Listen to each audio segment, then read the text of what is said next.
Class में भी पढ़ चुके हैं और इसमें भी आप लोग को अभी बताए हैं, जैसे 10 मिनट पहले बताए हैं कि जब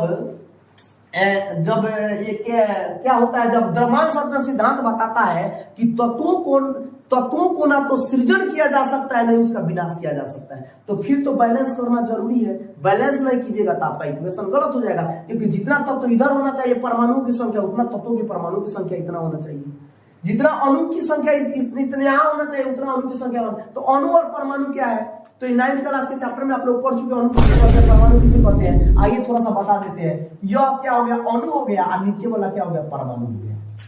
यानी परमाणु छोटा होता है, अणु से बहुत लाख गुना छोटा होता है, और अणु क्या हो गया, यानी जिसमें गुना कीजिएगा। आगे हम बैलेंसी जब करेंगे तो बताएंगे, तो 2 विधि से बैलेंसी आज आप लोगों को बताएंगे, एक गणितीय विधि और एक नॉर्मल विधि। तो आइए हम अगले टॉपिक में जानते हैं कि गणितीय विधि से हम कैसे किसी इक्वेशन को बैलेंस करेंगे। उससे पहले एक उदाहरण से समझिए कि बैलेंस करते क्या है नॉर्मल विधि से। चलिए नेक्स्ट टॉपिक में हम जानते हैं। तो देखिए अब हम सबसे पहले जानते हैं कि परमाणु की संख्या जो है बराबर कैसे करते हैं, यानी बैलेंस कैसे करते हैं। बैलेंसिंग करना, इस टॉपिक में हम बैलेंसिंग करना सीखेंगे। तो बैलेंस कैसे किया जाता है, तो अभी आप लोगों को बताएगा तत्वों का ना तो सृजन किया जा सकता है नहीं उसका विनाश किया जा सकता है। तो देखिए सबसे पहले आप लोग को शुरुआती टॉपिक में हमने बताया है कि यहाँ पर इतना लंबा है, कितना लंबा है, इतना लंबा है। तो समय की बचत, यानी सांकेतिक भाषा में क्यों लिखते हैं, तो वैज्ञानिक कोड डालता है और कोड के अनुसार अपने समय को, अपने जगह को, जगह मतलब कॉपी का जगह, तो बचत करने के लिए सांकेतिक भाषा का उपयोग किया जाता है। जैसे देखिए मैग्नीशियम क्या होता है, Mg प्लस ऑक्सीजन का होता है O2 काहे होता है यह यौगिक चैप्टर में पढ़ेंगे, इसलिए पहले हम O2 के बारे में नहीं बता रहे। O2 क्यों होता है यौगिक चैप्टर में, बिंदु संरचना में हम पढ़ेंगे। अब हो गया मैग्नीशियम ऑक्साइड, तो मैग्नीशियम Mg, मैग्नीशियम का क्या होता है, मैग्नीशियम का होता है Mg, मैग्नीशियम का होता है Mg और ऑक्साइड का होता है O, तो MgO। यहां पर मैग्नीशियम ऑक्साइड का हो गया MgO, तो मैग्नीशियम ऑक्साइड का हो गया MgO। तो क्या यह इक्वेशन बैलेंस है, तो बैलेंस करना क्यों आवश्यकता अभी बताया। तत्वों का ना तो सृजन किया जा सकता है नहीं उसका विनाश किया जा सकता है। तो देखिए हम LHS लेते हैं, तीर के इधर LHS और तीर के उधर RHS, यानी तीर के इधर वाले को कहते हैं अभिकारक कारक, आया क्या उत्पाद। अब सबसे पहले जानेंगे कि अभिकारक क्या उत्पाद क्या। अभी बताए हैं कि जब 2 या 2 से अधिक तत्व जब मिलकर कुछ नया बनाते हैं, तो जब मिलते हैं बनाने के लिए तो अभिकारक यानी अभिक्रिया में भाग लेते हैं। अब मिल के कुछ बना दिए तो उत्पाद हो गया, प्रोडक्ट हो गया। तो जैसे देखिए तो Mg, यहां पर देखेंगे Mg को वो है भाई 1, ऑक्सीजन को वो है 2, Mg को वो है 1, ऑक्सीजन को वो है 1। इसमें भी RHS तीर के इधर RHS है राइट हैंड साइड और तीर के इधर LHS लेफ्ट हैंड साइड। तो Mg जो है एक है ऑक्सीजन 2 है, Mg एक है ऑक्सीजन 1 है। क्या यह बैलेंस है, द्रव्यमान संरक्षण सिद्धांत को गलत कर दिया, तो लिखेंगे this equation is not balanced. Why, तो यहाँ पर Mg जो है 1 है, ऑक्सीजन जो है 2 है, Mg जो है 1, ऑक्सीजन 1 है, क्योंकि द्रव्यमान संरक्षण सिद्धांत के नियम का क्या करता है, सीधे विरोध कर रहा है। तत्वों का ना तो आप लोगों को बताया गया तत्वों का ना तो सृजन किया जा सकता है नहीं विनाश किया जा सकता है, तो दोनों तरफ तत्वों के परमाणुओं की संख्या बराबर होनी चाहिए, परमाणुओं की संख्या बराबर होनी चाहिए। तो देखिए वो 2 है, तब बराबर करने के लिए द्रव्यमान संरक्षण सिद्धांत को सही करने के लिए वो 2 है, तो इधर भी वो 2 होना चाहिए। तो चलिए हम 2 से गुना कर दें। यहाँ पर O2 मत लिखिएगा, ये गलत हो जाएगा, क्योंकि अणु हमेशा अणु में मल्टीप्लाई करते हैं, परमाणु में एटम में परमाणु में मल्टीप्लाई नहीं करते, जैसे ई परमाणु हो गया ये अणु हो गया। तो देखिए तो तब यहाँ पर देखिए कि यहाँ पर Mg जो हो गया 2 हो गया, ऑक्सीजन जो हो गया 2 हो गया, यहाँ पर तो है ठीक है, अब ई बढ़ गया। तो हम क्या करेंगे, तभी इक्वेशन इज नॉट बैलेंस्ड। तो इसमें 2 से गुना कर देंगे तो देखिए, तो 2 से जब गुना कर देंगे 2 mg हो गया, 2 ऑक्सीजन हो गया, mg 2 हो गया, ऑक्सीजन 2 हो गया। अब आपका सही समीकरण हो गया 2 mg plus O2 equal to 2 mg। तो आप लोगों को परीक्षा में आएगा, इक्वेशन को बैलेंस कीजिए, यानी समीकरण को संतुलित कीजिए, तो संतुलित ऐसे करते हैं। चलिए एक और उदाहरण से समझते हैं, एक और उदाहरण से समझते हैं।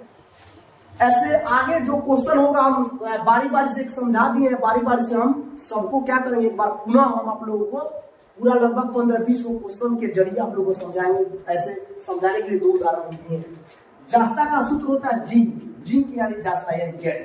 समय का बचत भी हो रहा है, देख रहे हैं, सांकेतिक भाषा में समय का भी बचत हो रहा है और जगह का भी बचत हो रहा है। प्लस सल्फ्यूरिक अम्ल, तो सल्फ्यूरिक अम्ल का सूत्र होता है H2SO4 यानी हाइड्रोजन क्या होता है, सल्फेट, H2SO4 सल्फ्यूरिक अम्ल को कहते हैं।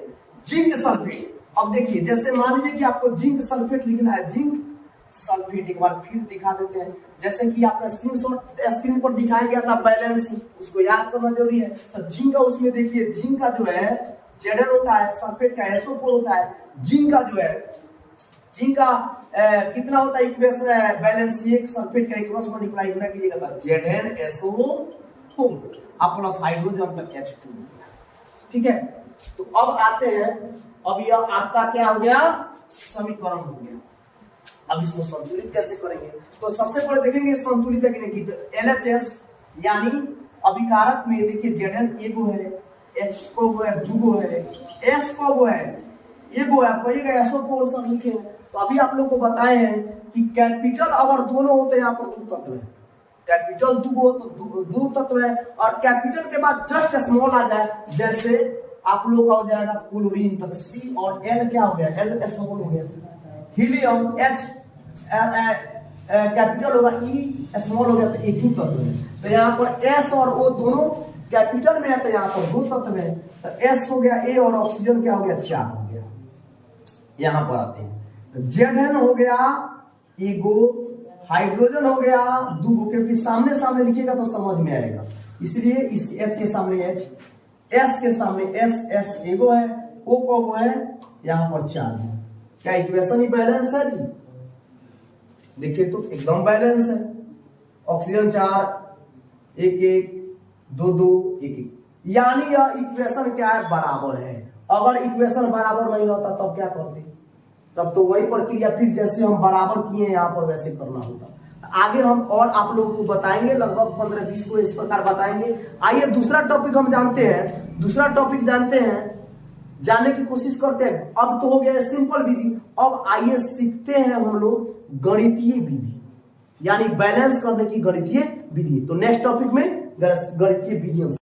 तो अभी हम लोग पढ़े हैं समीकरण के बारे में, तो समीकरण का 2 प्रकार से, एक अनुमान विधि, उसके पहले जो पढ़े थे हम लोग अनुमान विधि पढ़े थे, जैसे LHS और RHS अभी बनाए हैं, वो अनुमान विधि है, यह गणितीय विधि है, यह गणितीय विधि है। देखिए ये भी परीक्षा में अभी तक तो पूछा नहीं है, लेकिन भविष्य में हो सकता है पूछ दे, हो सकता है इसी साल पूछ दे। गणितीय विधि कहा देगा कि गणितीय विधि से समीकरण को संतुलित कीजिए। तो गणितीय विधि समीकरण को कैसे संतुलित करेंगे, तो सेम समीकरण हम ले रहे हैं, जैसे शब्द समीकरण अभी लिए हैं, सेम समीकरण हम ले रहे हैं, जैसे magnesium plus oxygen equal to magnesium oxide, यानी 2 को अभिकारक मिलकर क्या बनाए, उत्पाद बनाए। तो इसके पहले हम लोग अभी सीखे हैं कि जो विधि हम इसके पहले सीखे उसको बोलते हैं अनुमान विधि। कौन विधि बोलते हैं, अनुमान विधि, यह है गणितीय विधि। तो आप लोग जानते हैं, अभी बताए इसके पहले बताए A प्लस B यानी 2 तत्व मिलता है, 2 या 2 से अधिक तत्व या यौगिक मिलता है, तो हमें क्या बनाता है, C और D यानी उत्पाद बनाता है। तो कहने का मतलब ये है कि A और B मिला और मिलने के बाद में C और D बनाया, एक अज्ञात राशि यानी एक कांस्टेंट राशि हम लेके चलते हैं। तो यह हो गया शब्द समीकरण की मैग्नीशियम प्लस ऑक्सीजन बराबर मैग्नीशियम ऑक्साइड। कंकाली समीकरण हो गया कि मैग्नीशियम MgO2 और मैग्नीशियम ऑक्साइड यानी MgO। तो ये आपका बन गया क्या, समीकरण। अब इसको संतुलित करना है गणितीय विधि से, तो ध्यान दीजिएगा गणितीय विधि से कैसे संतुलित करेंगे, अज्ञात राशि से गुना करने पर। तो अज्ञात राशि क्या है, इसको ए मानते हैं, इसको बी मानते हैं, इसको सी मानते हैं, डी तो है ही नहीं। एक और उदाहरण हम ले लेंगे डी वाला, उसको भी बता देंगे। तो इसके बाद तो पहले 3 को वाला समझिए। तो इसमें हमने ए से अज्ञात राशि ए से गुना किया। यहां पर जैसे देखिए राम, चाहे मान लीजिए 5 को गो है, क्या गुना है, ए को गो है तो ए गो है, बी को गो है ए गो है, और 2 बी तो बी को गो यहाँ पर 2 गो है। उसी प्रकार mg को गो है तो ए गो है, O2 ऑक्सीजन को गो तो बी गो, यानी बी से गुना करते हैं ज्ञात राशि a plus B plus C plus D. तो यहाँ पर डी तो है नहीं, और mgm क्या है, सी गो है। तो देखिए सबसे पहले mg जो है, mg बराबर हमने क्या हमारा माना है a, और a के बराबर क्या है, c है। a के बराबर क्या है, a के बराबर हमारा c है। समझ में आ रहा है। अब उसके बाद में O के बारे में जानेंगे। तो O के बारे में, O जो है यह परमाणु है। तो यहाँ पर अगर CO2 लिखते हैं तो यहाँ पर देखिए, जैसे मान लीजिए कि CO2 जैसे SO4 लिखते हैं, SO4 लिखते हैं तो ऑक्सीजन 4 गो है। अगर हम होल करके ट्वाइस लिख दें, थ्राइस लिख दें, 2 को बोलते हैं ट्वाइस, 3 को बोलते हैं थ्राइस। तो कहने का मतलब है कि B से गुना हुआ है तो को गो है, B को गो है 6 गो है, B 2B है, यानी यहाँ पर 2 ऑक्सीजन और 2 है। ध्यान देंगे कि ऑक्सीजन 2 को यार 2 से गुना है तो 2 दूनी 4 गो ऑक्सीजन को हो गया 4 गो। अगर 5 ऑक्सीजन यहाँ पर है तो 5 दूनी 10 गो ऑक्सीजन हो गया। तो उसी प्रकार ऑक्सीजन को गो है 2 गो है, 2B, 2 और B से गुना कर देंगे बराबर ऑक्सीजन यहाँ पर भी किसका मान आ रहा है, C। तो इसको समीकरण 1 मानिए, समीकरण 2 और समीकरण 3। समीकरण 3 से, अब समीकरण 3 से, तो समीकरण 3 से b बराबर क्या हो जाएगा, c है, गुना में है तो इधर आ जाएगा तो भाग हो जाएगा। 2 गुना b है तो यहाँ पर c है, तो c गुना में होगा तो भाग हो जाएगा। तब b बराबर 2c/2। अब अनुपात में इसको निकालते हैं, a अनुपात b अनुपात c, क्योंकि हमारे पास 3 गुना समीकरण है a b c। तो a अनुपात b अनुपात c। तो a बराबर, तो a बराबर देखिए तो क्या है, a बराबर देखिए तो c है, तो a बराबर हमने c रख दिया, यानी समीकरण 1 और समीकरण 2 और समीकरण 3 से। b बराबर, तो यहां पर देखिए तो b बराबर c/2, तो हमने c/2 रख दिया, और c बराबर c है। तो देखिए तो जब हम कटाएंगे तो हमारा मान कितना आएगा, c/2 और c। तो c यहां पर क्या हो जाएगा, कटेगा तो 1/2 आ जाएगा, यानी c से गुना कर देंगे तो तो यहां पर आपका आया c/2 और c। तो देखिए अब इसमें हम गुना कर देंगे। अगर मान लीजिए कि c अनुपात c/2 है, इसका मतलब है, अनुपात का मतलब होता है भागा। मैथ में जब आप लोग पढ़िएगा तो अनुपात माने भागा, भागा माने अनुपात, याद रखिएगा। तो c अनुपात c/2 का मतलब होता है c भागा है c/2 से। तो c गुना में 2/c हो जाएगा, तो c से c कट गया, 2 बच गया। देखिए तो यहाँ पर 2 आ गया, कोई दिक्कत नहीं। अब यहाँ पर c है और c/2 है, और यहाँ पर भागा करेंगे इस c से, तो क्या हो जाएगा, नीचे 1 छिपा हुआ है, तो c गुना c/2 c/2 गुना c/1 है, तो 1 क्या हो जाएगा, c से c कट गया 1/2। और यहाँ पर क्या हो गया, c है, तो यहां से अगर क्रॉस मल्टीप्लाई हम गुना कर देंगे तो क्या हो जाएगा, c से c कट गया, क्या बच जाएगा 2, यानी यहां बच गया 1, 2:1:2।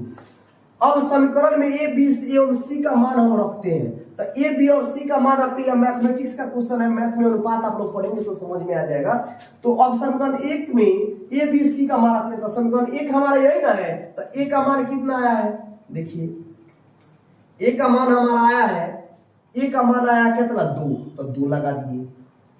b का मान कितना है 1, तो 1 लिखे चाहे न लिखे उतना ही लिख दें, कोई अंतर नहीं है। और यहाँ पर c का मान हमारा आया है 2, तो a b c, यहाँ पर a अनुपात b अनुपात c, तो a अनुपात b अनुपात c, तो c का मान आया है हमारा कितना 2, तो 2 लगा दिए। देखिए तो इक्वेशन इज बैलेंस्ड। यह समीकरण संतुलित हो गया। तो ये हो गया गणितीय विधि, एक स्क्रीनशॉट लीजिए। एक और हम समीकरण आप लोग क्या करते हैं, समझा देते हैं। हमें पूर्ण आशा है कि आप लोगों को समझ में आया होगा। अगर कुछ बाकी भी है तो दूसरा हम उदाहरण लेते हैं, उसमें समझ में आ जाएगा। चलिए नेक्स्ट। अब दूसरा समीकरण जो है, दूसरा समीकरण आप लोग के सामने इस प्रकार से है। अब यहाँ पर देखने वाली बात यह है कि देखिए, जब आप लोग आगे जाइएगा तो कई प्रकार से क्वेश्चन पूछा जा सकता है, कई प्रकार से क्वेश्चन पूछा जाएगा। अब जैसे उस समय आप लोग को आसान था मैग्नीशियम और ऑक्सीजन, मैग्नीशियम प्लस ऑक्सीजन बराबर मैग्नीशियम ऑक्साइड। अब यहाँ पर ऐसे ही पूछ सकता है अमोनिया क्लोरीन गैस से, अमोनिया क्लोरीन गैस से अभिक्रिया कर अमोनिया क्लोराइड एवं नाइट्रोजन गैस बनता है। इसको लिखिए।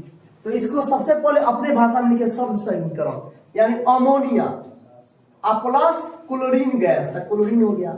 अब मिलकर अभिक्रिया कर, यानी अभिक्रिया करके क्या बनाते हैं, तो अमोनियम क्लोराइड, तो तीर के निशान अमोनियम क्लोराइड प्लस एवं नाइट्रोजन, एवं का मतलब होता है प्लस, 4 एवं 5 यानी 4 और 5।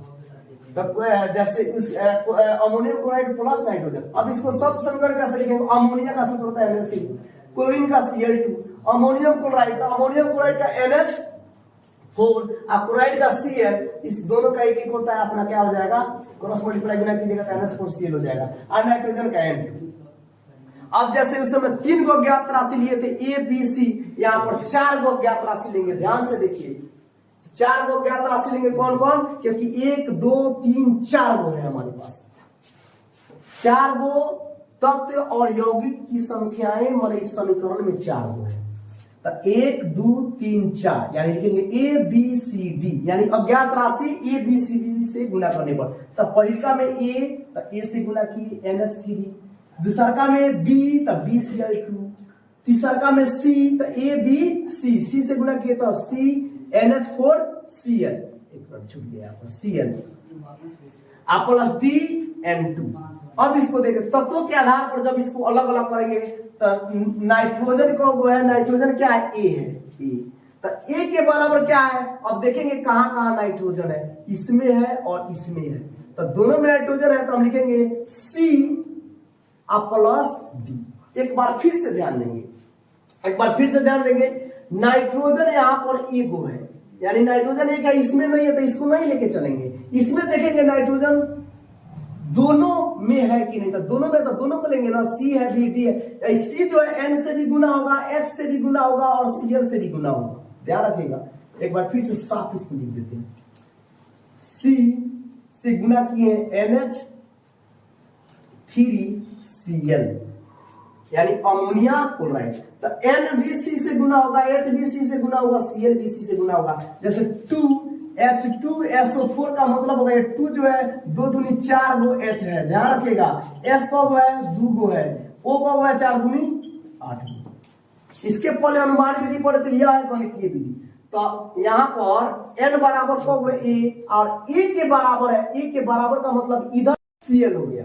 तो यहाँ देखेंगे अब N A, यानी कहने का मतलब N एक है तो इसके बराबर, यानी दोनों को जोड़ने के बाद में बराबर पड़े, यानी 2 जोड़ 3 बराबर 5 हो रहा है। तो यहाँ पर इन दोनों में जहां जहां होगा तहां हम लेंगे। तो यानी N A है तो A बराबर C plus D, C plus 2D। 2D कैसे, तो अभी बताया ना आप लोग को, 2 दूनी 4, तो उसी प्रकार D में 2 से गुना कीजिएगा तो 2D नहीं होगा। और H, अब ध्यान देंगे, H जो है, H यहाँ पर देखिए H को है, तो H है 3A यानी 3A, तो 3A बराबर, अब इसमें देखेंगे H तो इसमें नहीं है तो इसको लेंगे नहीं, इसमें तो 4C, तो 4C हो गया। समझ में आ रहा है खूब बढ़िया से। अब तीसरा, अब N का H का हो गया क्लोरीन का, तो Cl, तो Cl को होगा 2B है, 2B है, तो यहाँ पर क्या हो जाएगा 2B। अब बराबर इसमें देखेंगे Cl किधर है, तो Cl यहाँ पर है, इसमें नहीं है तो इसको नहीं लेके चलेंगे, तो Cl को होगा C होगा, क्योंकि एक को है C है। ठीक है, समझ में आया कि नहीं, एक बार फिर से देख लेते हैं इसको।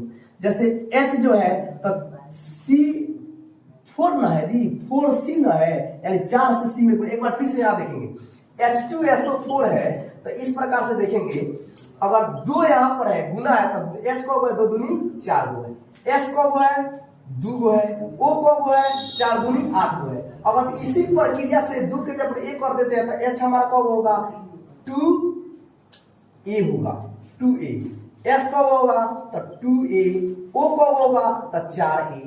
समझ में आ गया? उसी प्रकार यहाँ पर हम करेंगे। अब यहाँ पर Cl बराबर क्या हो गया 2B, Cl बराबर 2B, तो 2B के बराबर क्या हो गया, यहाँ पर Cl केवल C होगा। तो समीकरण 1 2 3 4 हम सबको समीकरण में मान लेंगे। अब समीकरण 4 से देख रहे हैं कि 2B बराबर C है, तो B बराबर C बटा गुना में इधर आएगा तो भाग हो जाएगा। आप लोग का यह बोर्ड मास का नियम है कि यह गुना में रहता है तो क्या होता है, मैथ में पढ़ेंगे आप लोग B बराबर C बटा 2। अब यहाँ पर समीकरण 3 से, अब समीकरण 3 देखेंगे हम, समीकरण 3, तो समीकरण 3 यहाँ पर 3A प्लस 4C है, तो A बराबर 4C बटा क्या हो जाएगा 3 हो जाएगा। इस समीकरण आपका हो गया 5। अब समीकरण 5 से A का मान समीकरण 2 में रखने पड़ता है। समीकरण 5 में A का मान 5 से, अगर समीकरण यहाँ पर 5 से 5 ये हो गया, समीकरण 5 ये हो गया, तो A का मान, A का जो मान है हम समीकरण 2 में रख देंगे, समीकरण 2 में रख देंगे। तो यहाँ पर क्या हो जाएगा A बराबर 4 बटा A जहां है 4C बटा 3 होगा, तो यहाँ पर 4C बटा 3 लिख दिए। अब जैसे देखिए A बराबर C प्लस 2D, यही ना है हमारा समीकरण 2, तो इसी में ना ये जहां तहां A का मान रखेंगे, तो A का मान 4C बटा 3 C प्लस 2D। अब इसको हल कर लेंगे, तब 4C बटा 3 प्लस है तो इधर आ गया, तब प्लस C है तो इधर आ गया, तब माइनस C बराबर 2D हो गया। अब यहाँ पर नीचे 1 छिपा होता है, 3 1 का लगेगा, 3 होगा, 3 में 3 से भाग करेंगे 1 मत में, 1 में 4C से, तो 4C बाटा के घटाओ जैसे बनाते वैसे बनाएंगे, माइनस 1 में 3 से 3 मत में 3 में C से गुणा करेंगे 3C बराबर 2D हो गया। अब नीचे आएंगे फिर, तब 4C में से 3C जाएगा, एगो C बचेगा, मतलब 4 गो कोई वस्तु में से 3 गो कोई वस्तु चला जाएगा, तके को ना बचेगा जी, तो C बटा क्या हो गया 3 हो गया बराबर 2D। या C अब क्रॉस मल्टीप्लाई गुना कर देंगे, क्रॉस मल्टीप्लाई गुना करेंगे, C कम C और 3 दूनी 6D, तो D बराबर C है गुना में इधर आएगा तो भाग हो जाएगा C बटा 6। अतः A अनुपात B अनुपात C अनुपात D, जैसे हम इसके पहले वाले में बताया A अनुपात B अनुपात C निकाल रहे थे, इसमें 4 होता है A अनुपात B अनुपात C अनुपात D, इसी हिसाब से A B C D मान रख देंगे। तो देखिए A का मान हमारा आया है अभी 4C बटा 3 अनुपात B का मान हमारा आया है, B का मान, तब B का मान यहाँ देखिए कहाँ क्या आया है, तब B का मान हमारा आया है C बटा 2, तो C बटा 2 लिख दिए। अब C का मान C इक्वल टू क्या है, यहाँ देखिए C बराबर कितना आया है, C का मान कितना है, तो C इधर होगा, C बराबर 2B है, तो क्या हो जाएगा C बराबर 2B, B बराबर C बटा 2, तो यहाँ पर क्या हो जाएगा, यहाँ पर हो जाएगा C बटा नहीं C बटा 2 हो गया, C बटा 2, C बटा क्या हो जाएगा 2 हो जाएगा, यहाँ पर है। और D बराबर क्या मान आया, तो D बराबर C बटा 6, तो C बटा 6 लिए। अब ये कैसे आया, तो 3 2 6 का लघुत्तम निकाल दीजिए, 3 2 6 का, एक छूट गया ऐसा, तो C यहाँ पर छूटा होगा, तो C का मान C होगा, और यहाँ पर D का मान 6 बटा 6 यानी C बटा 6, तो D का मान जो है, D का मान देखिए यहाँ पर ज्ञात किया गया C बटा 6।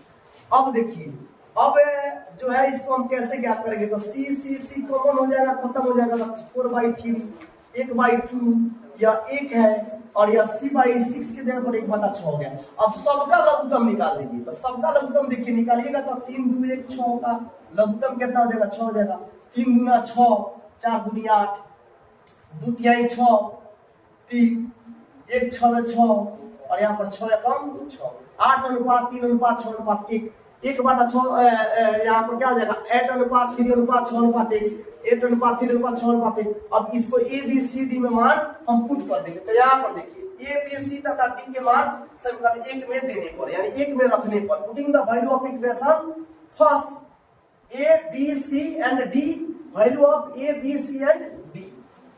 तो देखिए यहाँ पर, तो यहाँ पर ANS3 है, तो A के जगह पर हमने 8 लिख दिया, 8 हो गया, B के जगह पर हमने 3 लिख दिया, 3 है।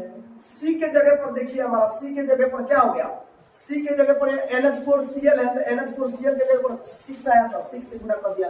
N2 के जगह पर D का मान 1 आया, तो हमने 1 रहने दिया, यानी हमारा समीकरण क्या हो गया, संतुलित हो गया। Equation, this equation is balanced. इस प्रकार आज का टॉपिक यहीं पर समाप्त होता है। कल हम नेक्स्ट टॉपिक में जानेंगे समीकरण के प्रकार, समीकरण कितने प्रकार के होते हैं, उनको किस किस रूप में लिखा जाता है, वैसा क्यों लिखा जाता है, इसके बारे में हम कल के वीडियो में पढ़ेंगे।